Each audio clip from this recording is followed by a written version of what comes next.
फिर से एक बार सूत्र बोल लीजिए। ज्ञान, दर्शन, दान, लाभ, भोगोपभोग, वीर्याणि च।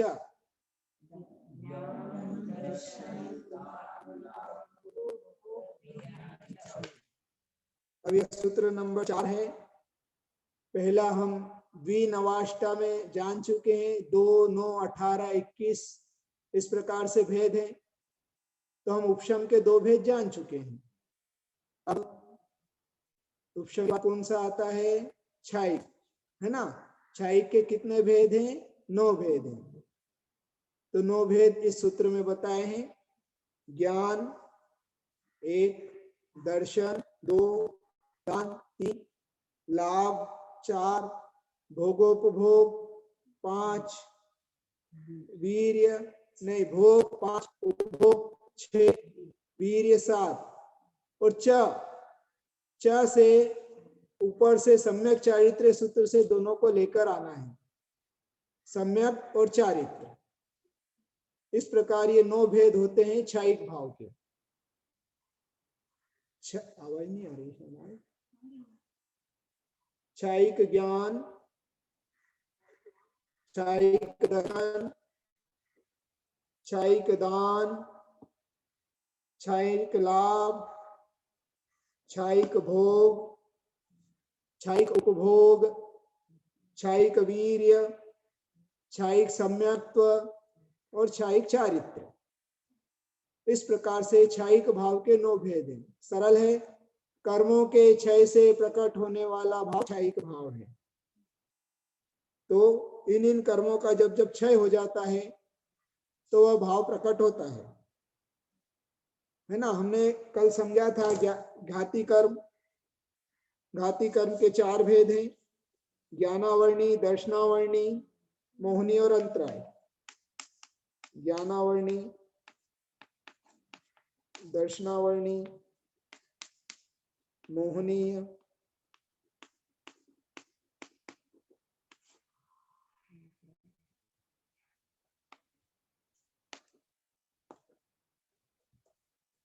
ज्ञानावर्णी, दर्शनावर्णी, मोहनी और अंतराय, ये घातीय कर्म के भेद हैं।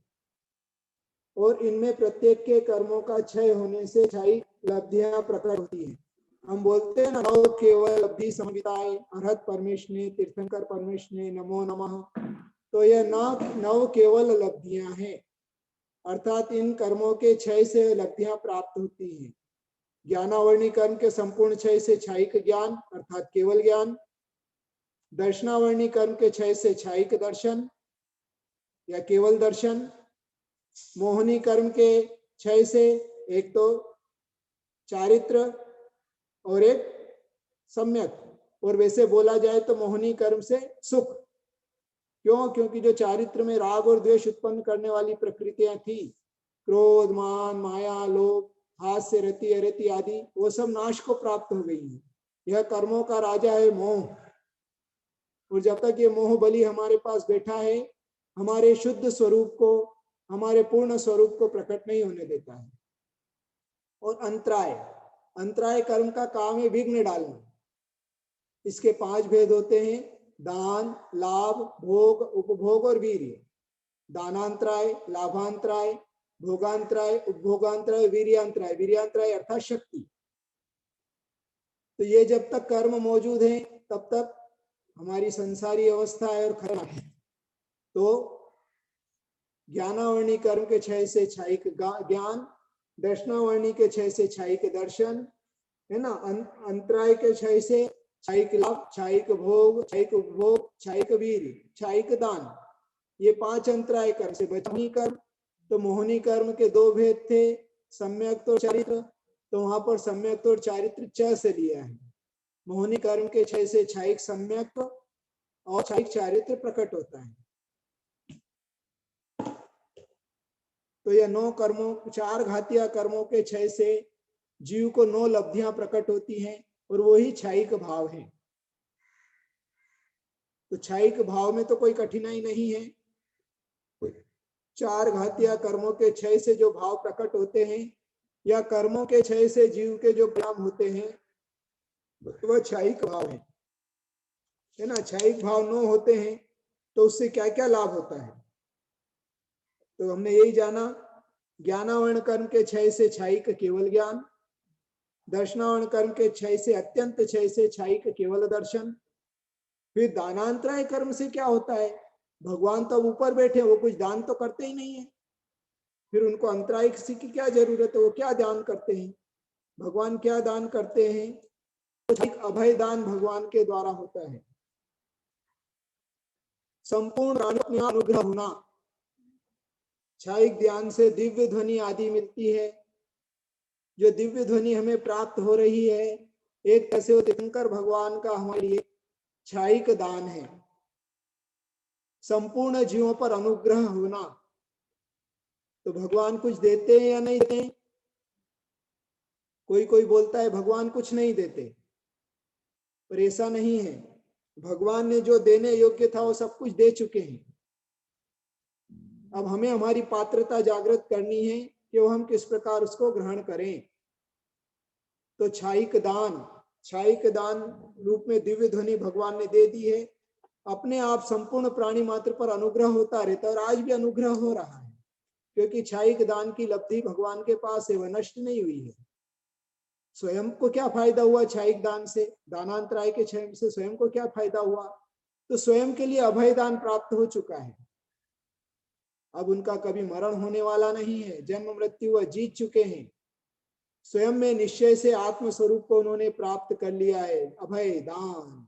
और अब वही अभय दान, वही छायिक दान संसार के प्राणी मात्र पर अनुग्रह करने के लिए तैयार है। और भगवान को जो कुछ भी देना था हमारे लिए वह दिव्य ध्वनि के माध्यम से दे चुके हैं, और वही परंपरा से जिनवाणी के रूप में हमारे पास चली आ रही है। उसे स्वरूप को समझकर स्वरूप को समझे और हम भी भगवान, यह छायिक दान लब्धि का लाभ है। फिर छायिक लाभांतराय कर्म के संपूर्ण रूप से नाश हो जाने पर जीव भगवान को छायिक लाभ नाम की लब्धि हुई है। तो एक तो छायिक लाभ नाम की लब्धि से भगवान को कौलाहार नहीं होता है, और उनके शरीर को, मतलब जो परमोदारिक शरीर है उसको प्रति समय, मतलब साधारण व्यक्ति को प्राप्त नहीं होने वाली ऐसी सप्त धातु रहित शुभ पुद्गल परमाणु प्रति समय उनके परमोदारिक शरीर को प्राप्त हो रहे हैं, जो साधारण अन्य किसी मनुष्य को प्राप्त नहीं हो सकते। ऐसे शुद्ध पुद्गल परमाणु प्रति समय उस औदारिक शरीर को प्राप्त हो रहे हैं, परमोदारिक शरीर को, भगवान को। यह उनकी छायिक लाभ लब्धि है। फिर भोग, भाई भोग की सामग्री तो यह संसार में होती है, भगवान को छायिक भोग से क्या मतलब है। भोगांतराय कर्म के नाश से भगवान को छायिक भोग की प्राप्ति होती है, और उसके कारण निरंतर छायिक भोग के अंतर्गत निरंतर पुष्प वृष्टि।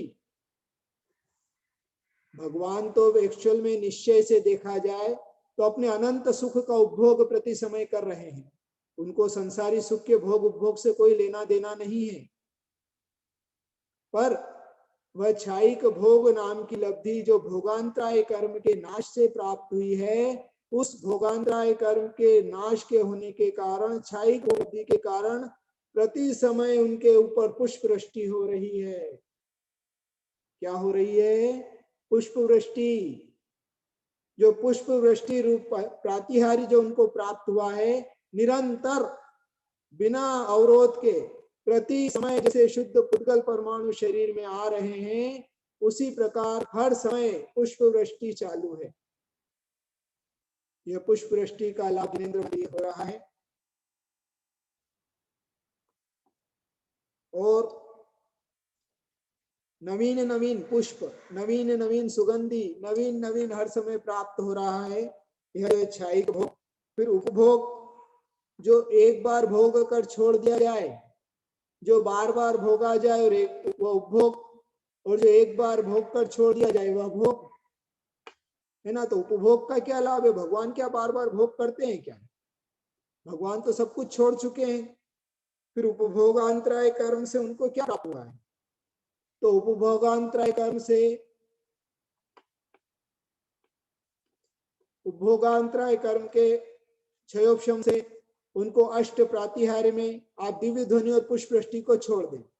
दिव्य ध्वनि और दिव्य ध्वनि और पुष्प वृष्टि जो है वह भोगांतराय कर्म के छोड़ते हैं। बाकी अन्य 64 चवर ढूंढना, सिंहासन होना, भामंडल होना आदि अन्य प्रातिहार्य हैं। प्रातिहार्य के नाम मालूम है आपको? भगवान के 8 प्रातिहार्य होते हैं। जो हिंदी पूजाएं करते होंगे, शांति पाठ आदि बोलते होंगे, उनको याद होगा। दिव्य विटप पहुपन की वर्षा, दुंदुभि आसन वाणी सरसा, छत्र चमर भामंडल भारी, ये तुव प्रातिहार्य मनहारी। ये भगवान के 8 प्रातिहार्य हैं। दिव्य अशोक वृक्ष, पुष्प वृष्टि, दुंदुभि, सिंहासन, छत्र, चमर, भामंडल, इस प्रकार से एक छूट गया ना, दुंदुभि बोल देंगे, दिव्य ध्वनि, ये 8 प्रातिहार्य हैं। उस 8 प्रातिहार्य में से कुछ प्रातिहार्य का निरंतर उपभोग भगवान कर रहे हैं। हालांकि वह तो उनसे सबसे, सिंहासन से भी 4 अंगुल ऊपर हैं, पर फिर भी उपभोगांतराय कर्म के कारण उसके नाश होने से उपभोगांतराय कर्म क्षयिक उपभोग की प्राप्ति हुई। वह क्षयिक भोग से भगवान के लिए सिंहासन, छत्रत्रय आदि प्रातिहार्य की प्राप्ति होती है। चलो ये भी समझ में आ गया। फिर वीर्य से क्या होता है? तो वीर्यांतराय कर्म के क्षय से अनंत शक्ति की प्राप्ति भगवान को हो जाती है, और वह अनंत शक्ति से वह केवल ज्ञान और केवल दर्शन को धारण करने की सामर्थ्य उनको प्राप्त होती है। ध्यान रखिए, अकेला ज्ञान कुछ नहीं कर सकता है। जब तक आपके पास वीर्यांतराय कर्म नहीं, क्षयोपशम नहीं, सामान्य संसारी जीव को, जो आज आप यहाँ पढ़ रहे हो, तो आपके पास इतनी उस ज्ञान को धारण करने की शक्ति भी जरूरी है। वह शक्ति वीर्यांतराय कर्म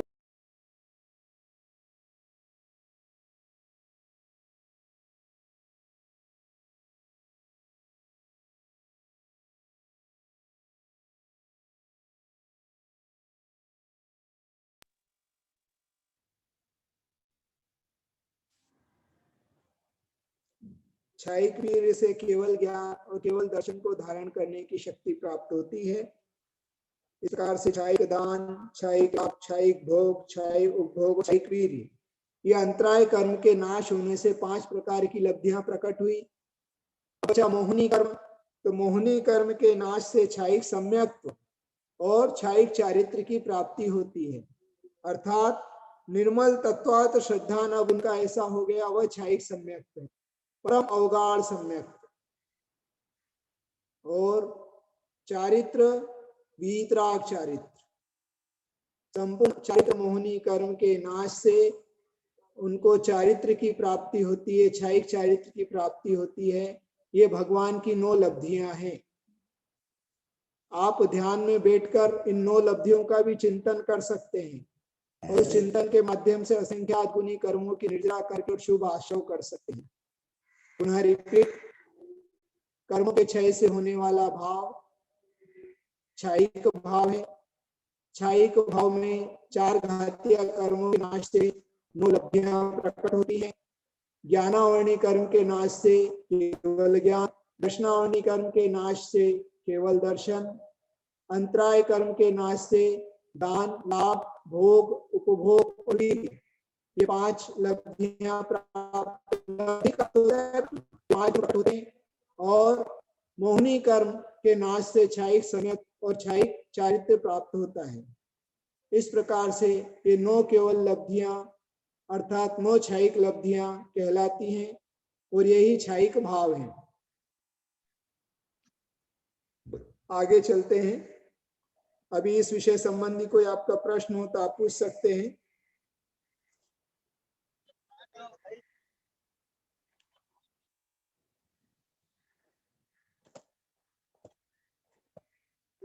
पांच मिनट बचे हैं क्लास में, कोई कुछ प्रश्न पूछना चाहे तो पूछ सकते हैं। 26 सेकंड है सर, कितने का? कितने का होना पूछना उसको, ये मोटर का चाहिए था। उसको पूछना कितने का होना, उतने में दे देंगे। हाँ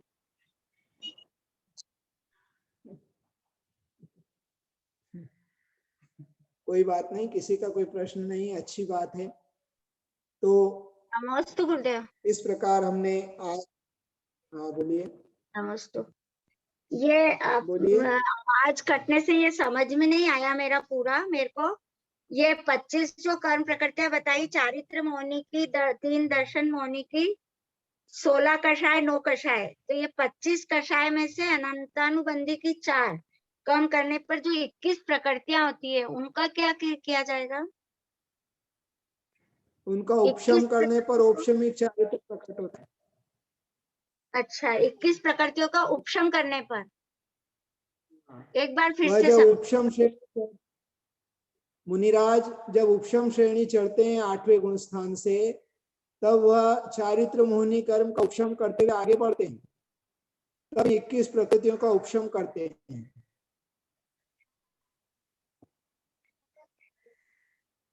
ठीक है। ठीक है। नमस्ते गुरुदेव। हाँ कुंजल जी आप पूछिए। हाँ, नमोस्तु गुरुदेव। गुरुदेव, मेरा प्रश्न नहीं था कुछ भी, लेकिन आज मैंने आपको कल बोला था ना, मेरे घर में वो नवकर मंत्र का जाप था। तो ये आप देख रहे हैं ना, ये मैंने दूसरे रूम में ये मंदिर स्थापित किया है। पहले मेरे किचन में था, अभी मैंने ये दूसरे रूम में स्थापित किया है मंदिर को।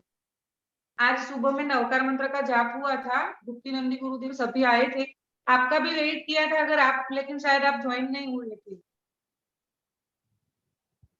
जी आइए, ये हमारा बड़ी- मंदिर है आपका गुरुदेव।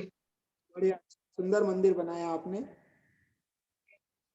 अच्छा, राज मंदिर के शुभ बढ़िया। वर्गणों से, आवाज हो तो मंदिर के शुभ वर्गणों से निरंतर आपकी धर्म ध्यान की वृद्धि होती रहे, ऐसी आपके लिए शुभकामनाएं, शुभ आशीर्वाद। और आपको सब बड़े बड़े गुरुओं का आशीर्वाद प्राप्त है, इसलिए कोई चिंता की बात नहीं, बहुत सारा आशीर्वाद। हाँ, नमस्ते गुरुदेव। बस गुरुदेव, ये नया मंदिर बनाया नए रूम में, मतलब पहले किचन में था। बहुत बढ़िया, अच्छा है। और ये सफेद वाला है ना, ये गुरुदेव हमने यहाँ पे परिसर में दुबई में एक तो लगाइए मंदिर में, क्या गुरुदेव? ऊपर एक चंदोवा क्या ऊपर छत लगाइए मंदिर में, ऊपर छत, कपड़े मंदिर की के छत होना चाहिए ऊपर मंदिर में। फिर से गुरुदेव नहीं सुने दे रहे, क्या बोल रहे हो? ऐसा है आपके रूम में जहाँ चेतन, अरे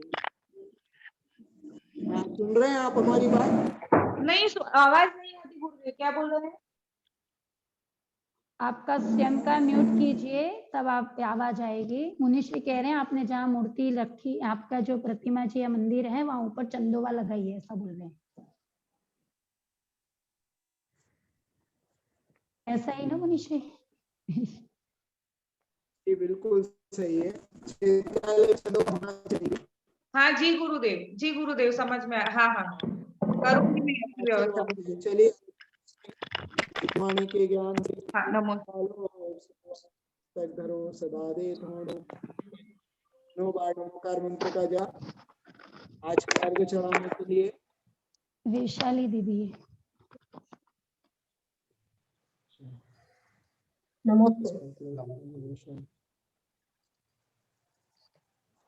वैशाली दीदी दुधनी से और उनका पूरा परिवार है, धर्मात्मा श्राविका है, ब्रह्मचारिणी है, बहुत रुचि है, निरंतर गुरु भक्ति सेवा में धर्म लगी रहती है। बहुत सारे पूरे परिवार के लिए बहुत सारा आशीर्वाद है, निरंतर उनकी धर्म मार्ग में ऐसी शुभकामनाएं। वसीलिया आपका विधान भक्ति भाव से किया, विदेश महान है जिन्हें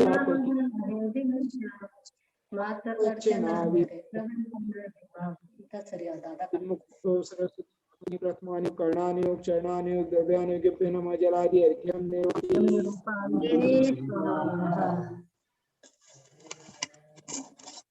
मुनीश जी कार्य ले लीजिए। कनक रचित का थाली सजा कर लाए हम गुरु चरणों में, आशीष हमको दे दो गुरुवर छुट जाए भव बंधन से। रत्न त्रय निधि पाने हैं तो श्री फलयुक्त द्रव्य सजाया है, ऋष चंद्र गुरु के चरणों में नित नित शीश झुकाया है, नित नित शीश झुकाया है। ओम परम पूज्य मुनि श्री सुरेश गुप्त जी मुनिराचार्यभ्यो, चंद्रगुप्त जी मुनिराचार्यभ्यो अनर्गत प्राप्त अर्घ्यं निर्पाम्ते नमोस्तु मुनिश्री नमोस्तु नमोस्तु गुरुदेव, नमोस्तु गुरुदेव, नमोस्तु तो गुरुदेव पूरे संघ को नमोस्तु। हाँ, सब नमोस्तु गुरुदेव, नमोस्तु